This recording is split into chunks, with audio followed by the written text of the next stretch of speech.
भागते रह। रमन को याद आता है कि कैसे उसने बचपन में अपने साथ पढ़ने वाले एक बच्चे का हाथ तोड़ दिया था और पैसों का गुरूर दिखाते हुए उसकी मां ने इलाज की रकम उसके मुंह पर मार दी थी। रमन बिस्तर पर लेटा सोच रहा होता है कि उसने पैसों के गुरूर में अपनी पूरी जिंदगी बर्बाद कर दी। धीरे धीरे रमन ठीक तो होने लगता है, लेकिन उसका टूटा हुआ पैर पूरी तरह से ठीक नहीं हो पाता है। टूटे पैर की वजह से रमन को चलने में बहुत दिक्कत होती है और इसी वजह से वह कोई काम भी नहीं कर पाता है। कहते हैं कि भूख इंसान को वो सब कुछ करने पर मजबूर कर देती है जिससे उसके पेट की आग शांत हो सके। रमन को भी अब भूख कुछ भी करने पर मजबूर कर रही थी। एक दिन जब उससे भूख बर्दाश्त नहीं हुई तो वो एक मंदिर में जाकर बैठ जाता है। वो देखता है कि वहां पर भिखारियों को खाना बांटा जा रहा है, तो जल्दी से रमन भी लाइन में लग जाता है। जैसे ही वो खाना लेने के लिए अपना हाथ बढ़ाता है तो देखता है कि दो बुजुर्ग इंसान खाना बांट रहे होते हैं। वो उसके दादाजी की तरह लगते हैं। भीड़ ज्यादा थी, इसलिए रमन खाना लेकर दूर बैठकर खाने लगता है। वो उस आदमी को दूर से ही गौर से देखने लगता है। जैसे ही भीड़ कम होती है तो वो उस बुजुर्ग के पास पहुंचता है और धीरे से दादा बोलते हुए उनके पैरों को छूता है। कानों में दादा की आवाज पड़ते ही वो बुजुर्ग इंसान कदमों में बैठे इस लड़के को उठाते हुए पूछते हैं, माफ करना बेटे, तुम कौन हो? मैंने तुम्हें पहचाना नहीं। रमन ने ऊपर उठते हुए मायूस लहजे में कहा, दादाजी, मैं आपका रमन, मुझे आपने पहचाना नहीं? रमन मेरे बेटे तुम? यह कहते हुए दादा रमन को अपने सीने से लगा लेते हैं। रमन का हाथ पकड़कर कोने में ले जाते हुए कहते हैं, रमन, यह क्या हालत बना रखी है तुमने बेटा? रमन अपने दादाजी की गोदी में सिर रखकर बोलता है, दादाजी, सब कुछ खत्म हो गया। देखो, आज आपका पोता जिंदगी जीने के लिए भीख मांग रहा है। रमन यह बात कहते हुए फपक फपक कर रोने लगता है।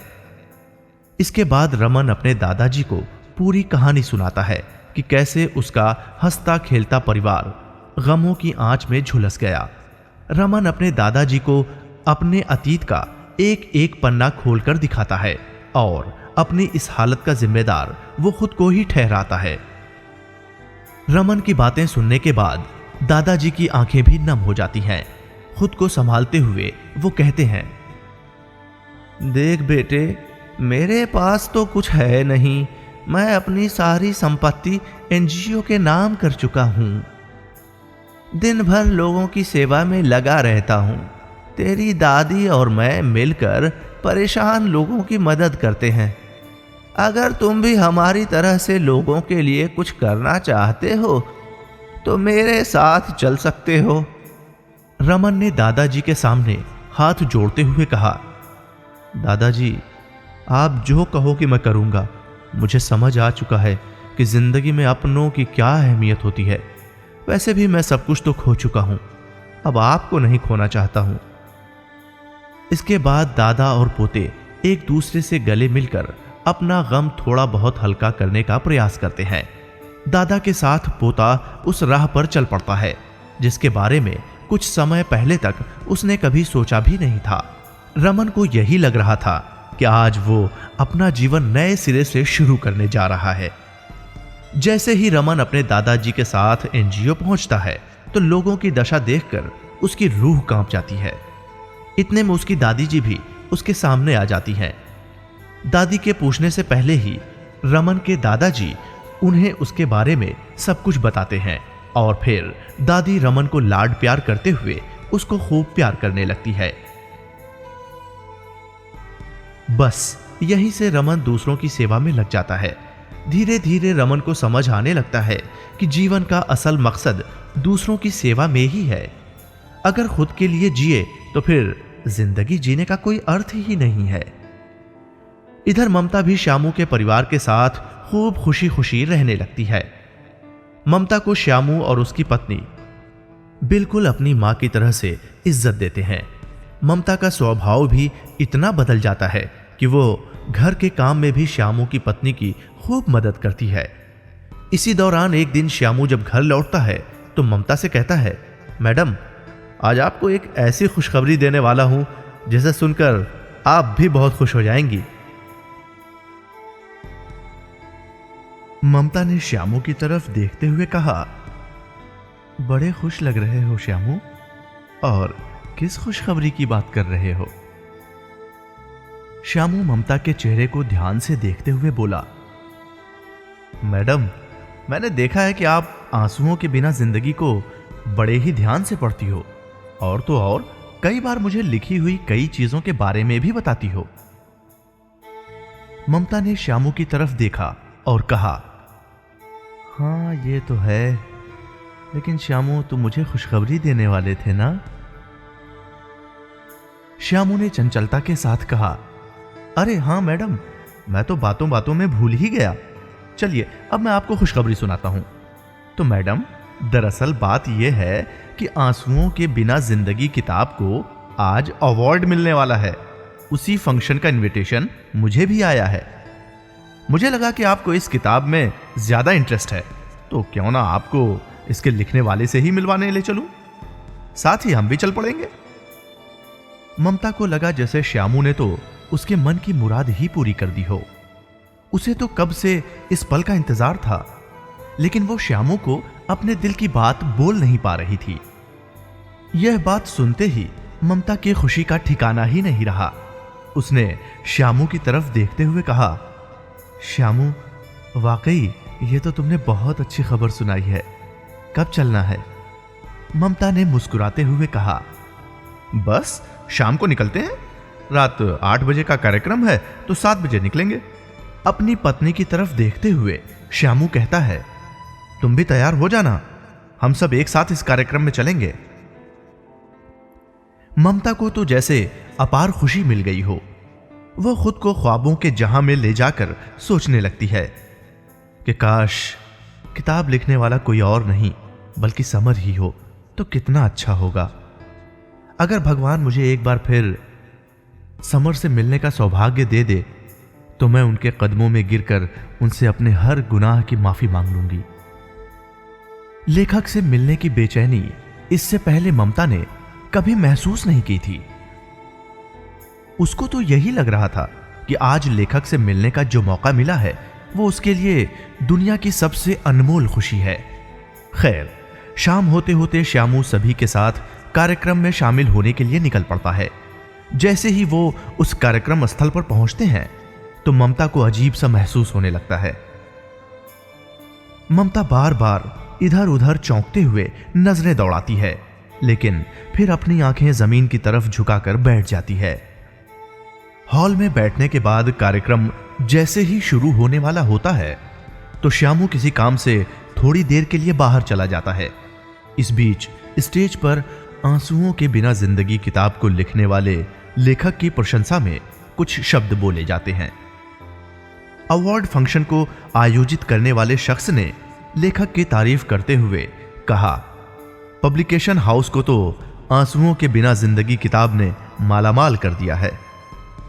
इस नॉवेल ने सबको यह सोचने पर मजबूर कर दिया है कि जिंदगी में समस्याओं का समाधान बिना आंसू बहाए भी किया जा सकता है, लेकिन हम छोटी छोटी बातों पर रोने लगते हैं।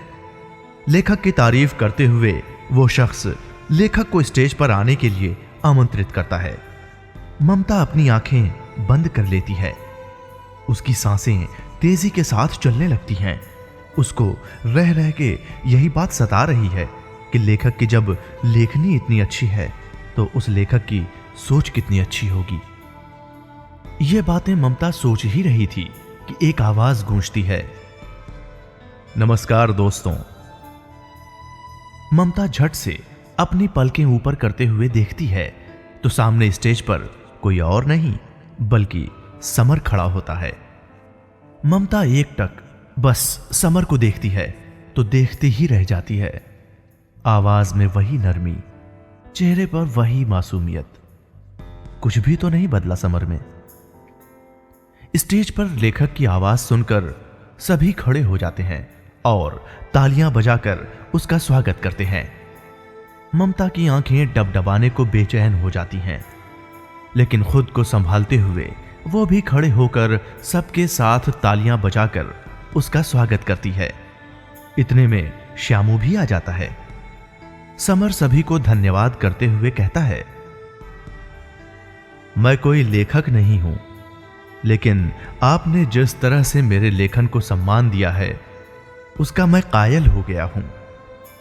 मैंने अपनी किताब में सिर्फ यही कहना चाहा है कि जिंदगी बहुत खूबसूरत है, इसे आंसुओं में बर्बाद मत कीजिए।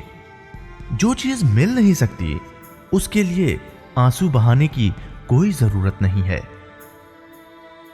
जिंदगी में वो इंसान सफलता को हासिल करता है जो अपने काम को मन लगाकर करता है। जीवन में वो आदमी कभी आगे नहीं बढ़ पाता जो छोटी छोटी परेशानियों का सामना करने से डरता है और बिना वजह ही आंसू बहाता है। श्यामू अपनी सीट पर बैठकर बड़े ध्यान से बातें सुन रहा होता है, लेकिन वो यह समझ नहीं पाता कि यह लेखक कोई और है या फिर उसके समर सर ही हैं। ममता बड़े गौर से अपने समर की बातों को सुनकर हामी में अपना सिर हिलाती रहती है। इस बीच समर बोलता है, जिंदगी में उसे हमेशा एक ऐसे जीवन साथी की तलाश रही जो टीयरलेस हो, लेकिन उसे आज तक ऐसा कोई मिला ही नहीं। वैसे मेरी किताब को पढ़कर किसी ने मुझे मेरे सवाल का जवाब भेजा था जो मुझे अंतर तक हिला गया। दरअसल उसमें उस शख्स ने जिस तरह से अपनी बातों को रखा तो मैं भी हैरान रह गया कि मेरी सोच को इतना करीब से कौन जानता होगा। इसके बाद समर चिट्ठी को पढ़ना शुरू करता है। श्रीमान लेखक महोदय, आपके उपन्यास आंसुओं के बिना जिंदगी के बारे में मेरे विचार। आज भी हमारे देश में अधिकतर लोग संयुक्त परिवार में पैदा होते हैं और संयुक्त परिवार को एक साथ लेकर चलने के क्रम में इंसान की जिंदगी में काफी उतार चढ़ाव आते हैं। उतार चढ़ाव से भरी जिंदगी को गुजारने के लिए कहीं ना कहीं किसी ना किसी को अपनी जिंदगी में समझौता करना पड़ता है। जहां पर समझौता नाम की भावना मन के अंदर नहीं होती, वहां पर जिंदगी के बिखरने की अधिकतर संभावना होती है। जिंदगी बिखरने के बाद जब इंसान को ठोकर लगती है, तब इंसान पश्चाताप करके अपनी जिंदगी के उन पलों को याद करता है जिस पल में समझौता नाम की भावना उसकी समझ से परे हुआ करती थी। लेकिन तब पश्चाताप करके हम क्या करेंगे जब सब कुछ हमारे हाथों से निकल चुका होगा। इस कहानी के माध्यम से लेखक यह बताने की कोशिश कर रहा है कि समझौता और उम्मीद, इन दो शब्दों को बेहतर तरीके से समझ लें तो हमारी जिंदगी आंसुओं के बिना जिंदगी बन जाएगी। धन्यवाद। जवाब पढ़ने के बाद समर कहता है, जवाब भेजने वाले ने अपना नाम तो नहीं लिखा, लेकिन हां, पता जरूर लिखा था। वैसे जब हमारे पब्लिकेशन के लोग उसे गेस्ट ऑफ ऑनर के लिए निमंत्रण देने पहुंचे तो वो शख्स वहां पर भी नहीं मिला। समर अपनी बात पूरी कर पाता कि पीछे से एक आवाज समर को यह कहते हुए चुप करा देती है, सर कृपया उस एड्रेस को तो बताइए, क्या पता हम आपकी कुछ मदद कर सके। समर सवाल पूछने वाले की शक्ल तो अच्छे से नहीं देख पाया, लेकिन हां, उसने वो पता जरूर पढ़ दिया जहां से वो जवाब आया था। अचानक श्यामू को झटका सा लगता है कि यह तो मेरे पुराने घर का एड्रेस है। हमारे यहां से किसने यह जवाब भेजा है? वह अपनी पत्नी की तरफ देखते हुए इशारे में पूछता है तो वो अपना सर ना में हिला देती है। ममता मैडम की तरफ देखते हुए उसको एक अजीब सा एहसास होता है। उसे लगता है कि जिस महिला की वजह से वो घर छोड़कर गए थे, उसकी सोच अब समर सर के लेवल की हो गई है। तभी तो इतनी बड़ी खुशी मिलने के बावजूद उनकी आंखों से आंसू नहीं बल्कि पश्चाताप बरस रहा है। अब श्यामू को यह समझते देर नहीं लगी कि यह जवाब किसने भेजा है। उसको अब सब कुछ साफ साफ नजर आने लगा। वो समझ गया कि सामने खड़े होकर जो शख्स किताब के बारे में बता रहा है वो और कोई नहीं बल्कि उसके लिए सब कुछ का दर्जा रखने वाले समर सर ही हैं। अचानक श्यामू बीच में खड़े होते हुए बोलता है, सर, अगर मैं आपको उस शख्स से मिला दूं तो? एक पल को पूरे हॉल में सन्नाटा छा जाता है। समर भी खामोश खड़ा होकर सिर्फ इस युवक को देखने लगा, जिसके अंदर उसे एक अजीब सी खुशी नजर आ रही थी। अपनी चुप्पी तोड़ते हुए समर कहता है, प्लीज आप स्टेज पर आ जाइए। समर को लगता है कि शायद इसी शख्स ने वो जवाब लिखा होगा। जैसे ही स्टेज की तरफ श्यामू के पैर बढ़ते हैं तो उसे लगता है कि जैसे आज उसकी वो हसरत पूरी होने जा रही है जिसके लिए वो जी रहा है।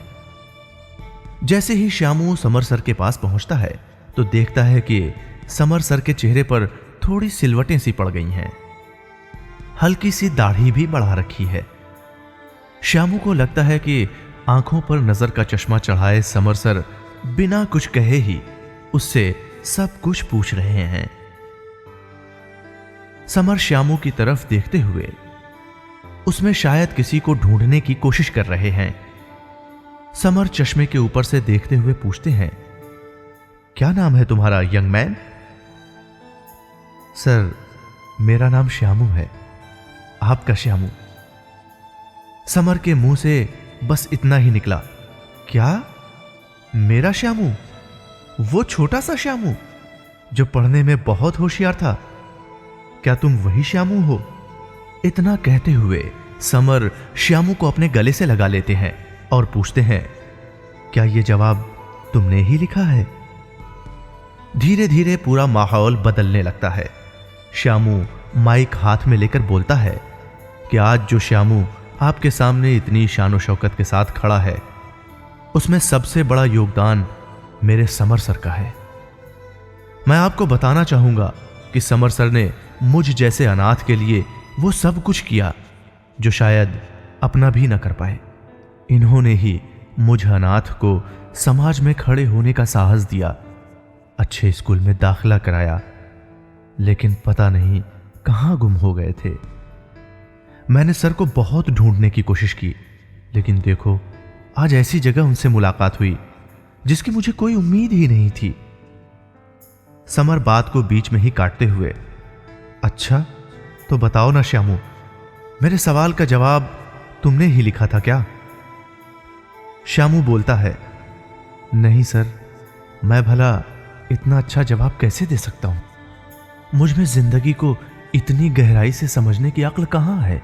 लेकिन हां, जिन्होंने ये जवाब लिखा है मैं उन्हें आपसे मिला जरूर सकता हूं। समर ने श्यामू से कहा, श्यामू, मैं उस महान हस्ती से जरूर मिलना चाहूंगा। श्यामू स्टेज से नीचे उतरता है और ममता मैडम के पास आकर उनका हाथ पकड़कर स्टेज पर चढ़ने लगता है। अपने चश्मे को थोड़ा ऊपर नीचे करके देखने के बाद समर ममता को पहचान लेता है। श्यामू, यह तो ममता है। यह ऐसा जवाब कैसे लिख सकती है? अरे, इस औरत ने कभी अपने सिवा किसी के बारे में सोचा ही नहीं। हमेशा दूसरों के बारे में गलत सोचना इसकी फितरत रही है। श्यामू, तुम्हें जरूर कोई गलतफहमी हो रही है। अगर कोई कहे कि सूरज पूरब की जगह पश्चिम से उगा है तो मैं मान सकता हूं, लेकिन ममता का व्यवहार बदल गया, इसे मैं हरगिज नहीं मान सकता। श्यामू कहता है, सर ऐसा नहीं है, मेरा यकीन मानिए, ममता मैडम अब वैसी नहीं रही जैसा आप सोच रहे हैं। ममता मैडम के ऊपर जो गुजरा है उसने उन्हें पूरी तरह से बदल दिया है। आप ममता मैडम को देखिए, आपको लगता है कि आपके सामने पुरानी ममता मैडम खड़ी हैं। समर ममता की तरफ नजर भरकर देखते हुए कहता है, ममता, तुम और तुम्हारी सोच। ममता तुरंत समर के पैरों में गिरते हुए कहती है, मैं तो आपसे माफी भी मांगने के लायक नहीं हूं। मेरी वजह से आपको बहुत दुख सहने पड़े। मेरी वजह से पूरा परिवार बिखर गया। मैंने बहुत बुरा किया है। मैं तो आपसे नजरें मिलाने के काबिल भी नहीं हूं। मैं आपकी गुनाहगार हूं। आप जो चाहे मुझे सजा दे सकते हैं, मुझे मंजूर है, लेकिन मुझे अपने से दूर मत करिए। भले ही पत्नी होने का हक मैंने खो दिया हो, मगर एक दासी की तरह ही मुझे अपने पास रख लीजिए। समर ममता को उठाते हुए कहता है, पत्नी की जगह चरणों में नहीं दिल में होती है। यह कहते हुए समर ममता को गले से लगा लेता है। समर के गले से लगने के बाद जो तसल्ली ममता को हो रही थी, उसे शायद ही कोई शब्दों में बयान कर पाए। इसी बीच सामने खड़े श्यामू पर समर की नजर पड़ती है, जो दोनों के मिलने से बेहद खुशी का भाव लिए है। उसकी आंखें समर की आंखों से मिलती हैं तो समर ममता को बताता है, देखा हमारा श्यामू कितना बड़ा हो गया है। और आगे बढ़कर श्यामू को गले से लगा लेता है। समर सर के गले से लगते ही श्यामू फफक फफक कर रोने लगता है और बोलता है, भगवान ने बड़े दिनों के बाद आपसे गले लगने का सौभाग्य प्रदान किया। वैसे तो मेरी जगह सीने में नहीं पैरों में होनी चाहिए, लेकिन आज मैं धन्य हो गया जो आपने मुझे सीने से लगा लिया। आप जैसे भगवान से तो मैं मांग भी क्या सकता हूं। एक छोटा सा आग्रह करना चाहता हूं, अब आप लोग मेरे साथ घर चलिए। अभी समर हामी भर पाता, इससे पहले ही ममता बोल पड़ती है, श्यामू अभी नहीं, पूरे परिवार को इकट्ठा करने के बाद हम तुम्हारे पास जरूर आएंगे, क्योंकि जो तुमने सम्मान और दर्जा हम लोगों को दे रखा है, वो और कोई नहीं, एक नेक दिल इंसान ही दे सकता है। तब तक बीच में ही समर ममता की तरफ देखते हुए, परिवार? क्या हुआ परिवार को? ममता ने समर की बात का जवाब देते हुए कहा, आपके जाने के बाद आपका पूरा परिवार बिखर गया, जिसकी जिम्मेदार मैं खुद हूं। लेकिन जब तक समझ में आया तब तक काफी देर हो चुकी थी। मैं घूम घूम कर माफी मांगने के लिए तड़पती रही, लेकिन समय ने भी मेरा साथ नहीं दिया। आज वो समय है कि हम अपने परिवार को एक साथ समेट सकते हैं। समर ममता के कंधों पर हाथ रखते हुए कहता है, कहां हैं मेरे मां बाप और बच्चे? मां बाप के बारे में तो चाचा को पता है, लेकिन बच्चे? लेकिन समर उसके चेहरे के भाव को समझते हुए कहता है, सब कुछ ठीक हो जाएगा। समर ममता का हाथ पकड़ते हुए कहता है, चलो आओ मेरे साथ। स्टेज से उतरते ही अचानक एक लड़की पास आकर पैर छूती है। इस बीच श्यामू बोल पड़ता है, समर सर, ये आपकी बहू है। श्यामू की बात सुनते ही समर कहता है, बस बस बेटी, और सिर पर हाथ फेरते हुए समर खूब देर तक उसको आशीर्वाद देता है। इसके बाद समर और ममता श्यामू और उसकी पत्नी से विदा लेकर वहां से निकल जाते हैं। चाचा के घर जैसे ही ममता और समर पहुंचते हैं तो उनकी तो खुशी का ठिकाना नहीं रहता। चाचा दोनों के कहने पर उन्हें मम्मी पापा से मिलाने के लिए लेकर चल देते हैं। जैसे ही एनजीओ के पास पहुंचकर गाड़ी रुकती है तो समर और ममता का मन खुशी से झूमने लगता है। समर को एक अरसा हो गया था अपने माता पिता को देखे हुए। वेटिंग रूम में तीनों बैठकर इंतजार कर रहे होते हैं। अचानक समर के कानों में एक आवाज गूंजती है, समर बेटे, कैसे हो मेरे बेटे? सिर झुकाए बैठा समर जैसे ही अपनी गर्दन ऊपर उठाता है तो सामने उसके पापा खड़े होते हैं। सफेद बाल, मुरझाया हुआ चेहरा और सफेद कुर्ता पैजामा पहने जब समर अपने पापा को देखता है तो जोर से उनके गले लग जाता है। धीमी सी आवाज में मम्मी भी समर को आवाज लगाते हुए कहती हैं, मुझसे नहीं मिलोगे बेटा? समर ने झट से मम्मी को भी गले से लगा लिया। अपने मम्मी पापा को सामने खड़ा देखकर समर खुशी से पागल सा हो जाता है। समर कहता है, आपके साथ मैंने बहुत अन्याय किया है। मैंने कई बार आपसे मिलने की कोशिश की, लेकिन मुझे हर बार यही लगा कि शायद आप सब मेरे दुख से उभर गए होंगे, तो मैं अब आपका और दुख क्यों बढ़ाऊं। मेरी इस तरह की हालत को देखकर आपको बहुत दुख पहुंचता, इसलिए मैंने सोचा कि दुनिया की नज़रों में तो मैं मर ही गया हूं, तो फिर वापस लौटकर मैं आपको दुख के सिवा और क्या दूंगा। मम्मी बोलती है, बेटा, हमें हमेशा यही लगता था कि तुझे कुछ नहीं हुआ है। हमें मालूम था तू जरूर वापस आएगा। मम्मी ने यह कहते हुए समर को अपने सीने से लगा लिया।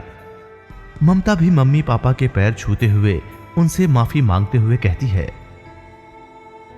मैं आपकी बहू कहलाने के लायक तो नहीं हूं, लेकिन हो सके तो मुझे अपनी बेटी समझ के माफ कर दीजिए। मैंने आपका बहुत दिल दुखाया है और मैं अपने किए पर बहुत ज्यादा शर्मिंदा हूं। पापा बोलते हैं, बेटी, सुबह का भूला अगर शाम को घर वापस आ जाए तो उसे भूला नहीं कहते। देखो, मैं आज तुम्हें किसी और से भी मिलवाने वाला हूं।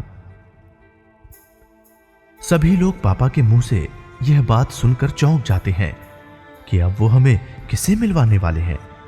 पापा जोर से आवाज लगाते हैं, रमन बेटा, जरा इधर तो आओ। रमन का नाम सुनते ही समर और ममता के चेहरे पर अलग ही तरह के भाव आ जाते हैं। सिर नीचे झुकाए रमन जब लंगड़ाता हुआ आता है तो सामने देखता है कि उसके मम्मी पापा खड़े हुए हैं। उसे लंगड़ाते हुए देखकर समर और ममता की आंखें खुली की खुली रह जाती हैं। वो जैसे ही उनके पैरों को छूने के लिए झुकता है तो ममता अपने पैर पीछे खींचना चाहती है, लेकिन समर की नजर पड़ते ही वो वहीं रुक जाती है। समर अपने बेटे को गले से लगाते हुए पूछता है, ये तूने क्या हाल बना रखा है। तभी समर की मम्मी बोलती हैं, देखो ममता, अब हमारा रमन वैसा नहीं रहा जैसा तुम सोच रही हो। अब यह पूरी तरह से बदल गया है। इसके बाद दादी ममता और समर को रमन की सारी हकीकत बताती हैं। इसके बाद समर के पापा कहते हैं, हमारे लिए इससे ज्यादा खुशी की बात और क्या हो सकती है कि हमारे जीते जी एक बार फिर से हमारा पूरा परिवार एक हो गया। समर सभी को गले से लगाते हुए कहता है कि आज उसे वैसा ही परिवार मिल गया जिसका जिक्र उसने अपनी किताब आंसुओं के बिना जिंदगी में किया है।